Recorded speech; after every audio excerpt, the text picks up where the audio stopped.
जब समंदर ने उसे निगल लिया, दुनिया ने सोचा कहानी खत्म हो गई है।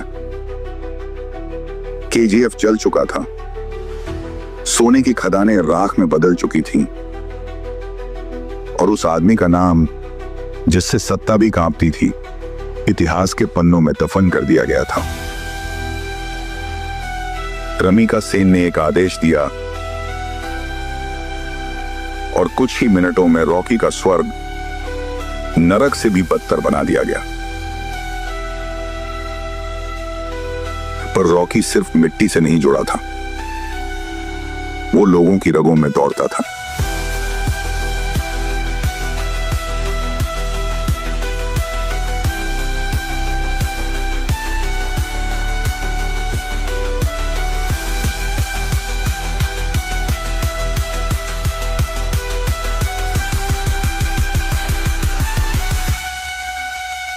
तो अस्सलाम वालेकुम गाइस। तो आज मैं आप लोगों को बताने लगा हूँ KGF 3 की स्टोरी। तो जैसा कि आप जानते हैं, KGF 1 में रॉकी एक बहुत छोटा सा बच्चा होता है जिसकी माँ हमेशा गरीब होती है और उसकी माँ पैसे ना होने की वजह से, इलाज ना करवाने की वजह से फौत हो जाती है। तो अब उसकी माँ उससे जाते वक्त ये वादा लेती है कि बेटा तूने मेरे पीछे से दुनिया का सारा सोना ला के मेरे कदमों में रखना है। तो ये सारी स्टोरी इसी पे मबनी है और इसी ख्वाब को पूरा करने के लिए रॉकी दिन रात मेहनत करता है। रॉकी पहले मुंबई की सड़कों पे फिरता है, उधर से धक्के खाता है, मार खाता है। फिर एक दिन रॉकी को गुस्सा आता है, रॉकी उन लोगों को मारता है। तो इसके बाद दोस्तों ये होगा कि रॉकी अपना बदला लेगा, उन लड़कों को मारेगा, और जिस दिन रॉकी हाथ उठाता है उस दिन सबके हाथ नीचे हो जाते हैं। तो रॉकी अब उन सबको अच्छा सबक सिखाता है। तो रॉकी अब क्या करेगा?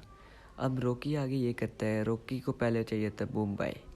वो अपने चाचा से कहता है कि मेरे को मुंबई चाहिए, पर जब वो बाकी सब कुछ देखता है तो उसका मन बदल जाता है और वो क्या करता है, वो अब उस मुंबई उसका सपना नहीं होता। जब उसको KGF के बारे में पता चलता है तो वो उधर के सरकार को मारने के लिए, उससे सिंहासन छीनने के लिए उधर जाता है। जब वो उधर जाता है तो उधर वो बहुत ताकत में होता है। वो उधर जाके काफ़ी प्लान करता है, लोगों की मदद करता है, गरीब लोगों की मदद करता है, और उधर जाके फिर वो प्लानिंग करता है और इसके बाद वो मारता है। और इसके बाद क्या होता है? इसके बाद जो होता है वो सबको दिला देने वाला है। इसके बाद KGF 2 आती है। KGF 1 में वो अधीरा को मार के उससे KGF ले लेता है, जबकि KGF 2 के अंदर बहुत सारे क्लाइमैक्स हैं। 2 के अंदर वो अपनी रानी को अपने पास रख लेता है, महल बनवाता है, और वो KGF को एक बहुत स्ट्रॉन्ग इलाका बना लेता है और उधर से बहुत सारा सोना निकालता है, और वो 8 के 8 माइंस अधीरा की एंट्री बचती है। अधीरा बहुत ही पावरफुल होता है, लोग उस अधीरा से बहुत डरते होते हैं। एक दिन माइन में काम करते वक्त अधीरा की तलवार ऊपर से नीचे गिरती है, जिससे माइन के सारे मजदूर डर जाते हैं। इसके बाद रॉकी सोचता है कि ये कौन होगा। फिर अधीरा साजिश से बचा लिया जाता है मरते वक्त। इन्हीं के गद्दारों। अधीरा आता है वापस अपनी फुल फॉर्म में, और जब अधीरा आता है तो कोई नहीं बोलता। अधीरा आके रॉकी से उसका KGF छीन लेता है, और रॉकी को गोली मारता है और उसकी रानी को उठा के ले जाता है। रॉकी ज़ख्मी हालत में, लोगों को लगता है कि रॉकी उनको छोड़ के भाग गया, लेकिन नहीं भाई साहब, इधर ही तो क्लाइमैक्स आता स्टोरी में। रॉकी किधर भागा? रॉकी बहुत सारा सोना लेके गया होता है अनायत खलील से डील करने। रॉकी उधर जाके अनायत खलील से डील करता है कि तू अपना सोना मंगवाता है साउथ अफ्रीका से दुबई, और दुबई से इधर।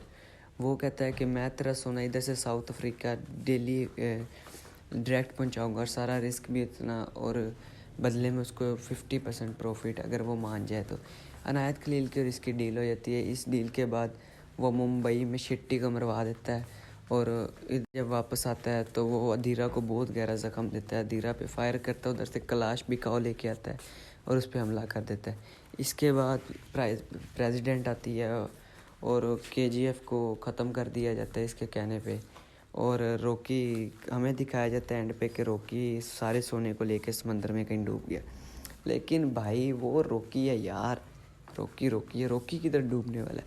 इसके बाद भाई साहब सीज़न 3 आएगा। सीज़न 3 में, जो कि बाहुबली की मूवी में आप कैरेक्टर देख चुके हैं बाहुबली का, वही शख्स होगा इसके अंदर, इसका फ्रेंड। और ये सारा सोने को बचाने के लिए समंदर में खुद कंटेनर्स में डुबो देता है और किसी तरीके सबमरीन में बैठ के निकल जाता है। और अगले सीज़न चलो अब आप लोग ये सोच रहे होगे कि भाई अगला पार्ट क्या होगा क्या नहीं होगा। तो मैं आपको अगले पार्ट की थोड़ी सी स्टोरी बताता हूँ कि भाई साहब रॉकी वापस आएंगे, रॉकी साहब, और रॉकी साहब अपना बदला लेंगे और रॉकी साहब अपना KGF फिर से खड़ा करेंगे। उसकी आवाम वापस आएगी, KGF दोबारा से चलेगा, माइनिंग होगी, सब कुछ होगा।